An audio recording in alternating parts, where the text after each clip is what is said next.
पिछले एपिसोड में हमने देखा था कि युआन लान और ज़ेंग दोनों आपस में लड़ रहे होते हैं, जिसके बाद वैन जिंग उन्हें रोकने की कोशिश करती है तो ज़ेंग उसे कहता है कि तुम फिक्र मत करो, हम दोनों को कुछ भी नहीं होगा। जिसके बाद युआन लान उस पर अटैक करता है तो ज़ेंग उसे आसानी से डॉज करता है। जिसके बाद युआन लान उस पर कई बार अटैक करता है, मगर ज़ेंग आसानी से अपने आप को बचा लेता है। और फिर हम देखते हैं कि ज़ेंग उसे रोककर जंप लगाता है और उस ट्री के ऊपर चला जाता है। जिसके बाद युआन लान भी उस ट्री पर चला जाता है। जिसके बाद हम देखते हैं कि वो लोग उस ट्री के अंदर ही लड़ रहे होते हैं, जिसकी वजह से उस ट्री के फूल झड़ना शुरू हो जाते हैं। जिसके बाद हम देखते हैं कि वो दोनों उस ट्री से बाहर आ जाते हैं और बाहर भी फाइट करना शुरू कर देते हैं। युआन लान उस पर अटैक करता है, मगर ज़ेंग आसानी से उसे डॉज करता है और वो दोनों वापस नीचे आ जाते हैं। और वो दोनों नीचे आकर एक एक दरख्त के ऊपर खड़े हो जाते हैं। जिसके बाद युआन लान कहता है कि मैं दूसरों की तारीफ नहीं करता, मगर मैं कहना चाहूँगा कि तुम में काफ़ी दम है। और फिर हमें दिखाया जाता है कि युआन लान को मास्टर वेन ताइजी की बात याद आती है। वेन ताइजी ने उसे कहा था कि जब भी तुम्हें मौका मिले तुमने ज़ेंग को कत्ल कर देना है।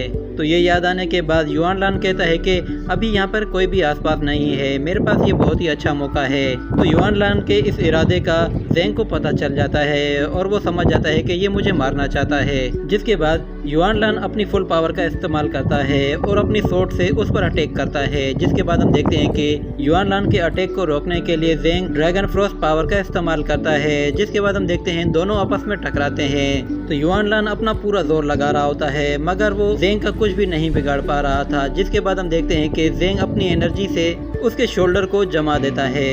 ये देखकर युआन लान बहुत ज्यादा हैरान हो जाता है और वो कहता है क्या यही ड्रैगन कैसल की अल्टीमेट पावर है। जिसके बाद वो वापस से नीचे वैन जिन के पास आ जाते हैं। तो नीचे आने के बाद ज़ेंग उससे कहता है कि क्या तुम मुझे मारना चाहते थे।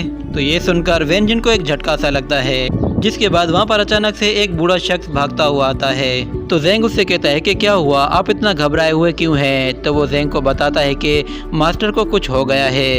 ये सुनकर ज़ेंग बहुत ज़्यादा हैरान हो जाता है। जिसके बाद अगले सीन में हमें हॉल ऑफ वाइट ड्रैगन दिखाया जाता है, जहाँ पे हमें वानियान और वेन ताइजी दोनों की डेड बॉडीज नजर आती हैं। जिसके बाद हम देखते हैं कि वैन जिंग और ज़ेंग दोनों वहां पर पहुंच जाते हैं। तो वैन जिंग भागते हुए अपने फादर के पास आती है और उससे लिपट कर रोना शुरू हो जाती है। और दूसरी तरफ ज़ेंग अपने फादर को देखकर बहुत ज़्यादा उदास हो जाता है। जिसके बाद हमें निंगरोंग को दिखाया जाता है।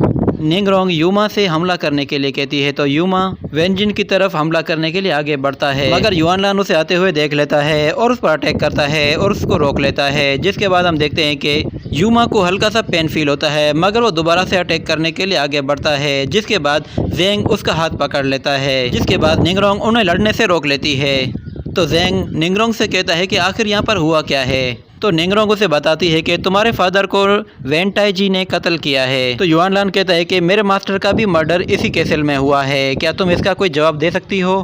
तो निंगरोंग उसे कहती है कि मैं तुम्हें जवाब दूं, ये तुम्हारा फिनिक्स पवेलियन नहीं है। तो निंगरोंग फ़ौरन से गार्ड्स को बुलाती है और वो गार्ड्स वहाँ पर आते ही युआन लान को चारों तरफ से घेर लेते हैं। जिसके बाद हमें दिखाया जाता है वहाँ पर एंट्री होती है एक बूढ़े शख्स की, जो कि काउंसलर टेन टाई होता है। वो आते ही मिस निंगरोंग से कहता है कि तुम तो आज भी उतनी ही खूबसूरत हो जितनी पहले हुआ करती थी, मगर यहाँ पे जो कुछ भी हुआ है तुम्हें उसका जवाब देना होगा। ये सुनकर युमा उनसे लड़ने के लिए आगे आ जाता है, मगर मिस निंगरोंग उसे पीछे हटने को कहती है। इसके बाद हम देखते हैं कि वहाँ पर मिस निंगरोंग का एक सर्वेंट एक लेटर लेकर आता है, जिसे पढ़कर मिस निंगरोंग डर जाती है। तो ज़ेंग पूछता है कि क्या हुआ, आखिर क्या मसला है।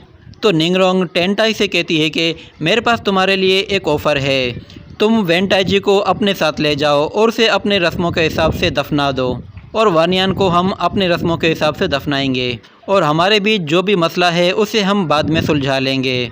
जिसके बाद हम देखते हैं कि ज़ेंग वैन जिंग के पास आता है और उसको टच करने की कोशिश करता है, मगर वैन जिंग उसे कहती है कि मुझे टच मत करो, तुमने मुझसे एंगेजमेंट इसलिए की थी ताकि तुम लोग मेरे फादर का मर्डर कर सको। जिसके बाद वो गुस्से से वहाँ से चली जाती है।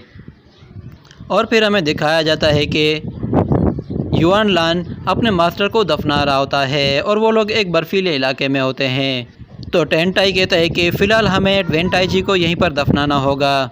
जब हम लोग फिनिक्स पवेलियन पहुंच जाएंगे तो फिर हम लोग वेन ताइजी के लिए एक अच्छे कॉफिन का बंदोबस्त करेंगे और फिर अगले सीन में हमें ज़ेंग को दिखाया जाता है जो कि अपनी मदर से पूछता है कि आखिर ये सब कुछ कैसे हो गया। तो निंगरोंग उसे बताती है कि तुम भी जानते हो कि फिनिक्स पवेलियन और ड्रैगन कैसल और हाउस ऑफ जोंग, इन तीनों के बीच में एक एग्रीमेंट हुआ था जो कि 20 साल का था। ये एग्रीमेंट इसलिए किया गया था ताकि हाउस ऑफ जोंग और फिनिक्स पवेलियन और ड्रैगन कैसल तीनों में पीस कायम किया जा सके, मगर अब ये एग्रीमेंट ख़त्म हो चुका है। और वैन ताइजी अपनी बेटी की शादी हमारे घर में इसीलिए कराना चाहता था ताकि वो हमारे घर में आ सके और फिर वानियान का कत्ल कर सके। और ये बात वानियान ने निंगरोंग को पहले ही बता दी थी। जिसके बाद हमें दिखाया जाता है टेन टाई को, जो कि कहता है कि मुझे पूरा यकीन है निंगरोंग ने ही वैन ताइजी का कत्ल किया है। जिसके बाद हम उसके हाथ में एक लेटर देखते हैं। वो उस लेटर को देखकर कहता है कि मेरे पास ये लेटर आ चुका है। उस लेटर में लिखा होता है कि जोंग शुई का भी किसी ने कत्ल कर दिया है और वहाँ से जो डैगर मिला है वो ड्रैगन कैसल का है। और दूसरी तरफ निंगरोंग ज़ेंग से कहती है कि जोंग शुई का किसी ने कत्ल कर दिया है और वहाँ पर जो डैगर मिला है वो फिनिक्स पवेलियन का है। इस तरह दोनों ही एक दूसरे से बदला लेने के लिए तैयार हो जाते हैं। निंगरोंग अपने एक डेसिपर से कहती है कि मुझे ब्लड ऑर्डर ला कर दो। तो वो लड़की ब्लड ऑर्डर लाते वक्त यूमा के पास आकर खड़ी हो जाती है। उस ब्लड ऑर्डर को देखकर निंगरोंग कहती है कि अगर इन 9 लोगों को रास्ते से हटा दिया जाए तो फिनिक्स पवेलियन पर कब्जा करना बहुत ही आसान होगा। और जब हम फिनिक्स पवेलियन पर कब्जा कर लेंगे तो हम फिनिक्स पवेलियन और ड्रैगन कैसल दोनों मिलकर हाउस ऑफ जोंग पर हमला करेंगे और उसे हमेशा के लिए ख़त्म कर देंगे और फिर पूरी दुनिया पर हमारा ही राज होगा। जिसके बाद यूमा कहता है कि 9 लोग नहीं, सिर्फ 8 लोग। तो निंगरोंग उससे कहती है कि तुम क्या कहना चाहते हो। जिसके बाद सीन शिफ्ट होता है और हमें युआन लान को दिखाया जाता है। युआन लान उन लोगों से काफ़ी पीछे चल रहा था, उसे खांसी भी हो रही थी और फिर वो चलते चलते रास्ते में गिर पड़ता है, जिसे देखकर टेन टाई उसकी तरफ आता है। तो युआन लान समझ जाता है कि जब उसने यूमा से लड़ाई की थी तो यूमा की बॉडी में लगा हुआ जहर उसकी बॉडी में ट्रांसफ़र हो गया है। तो वो उन लोगों को बताता है कि आप लोग अपना ख्याल रखना क्योंकि यूमा के हाथ में जहर लगा हुआ है। और फिर हम देखते हैं कि युआन लांग भी आहिस्ता आहिस्ता इस दुनिया से चला जाता है। जिसके बाद ये एपिसोड यहीं पर ख़त्म हो जाता है।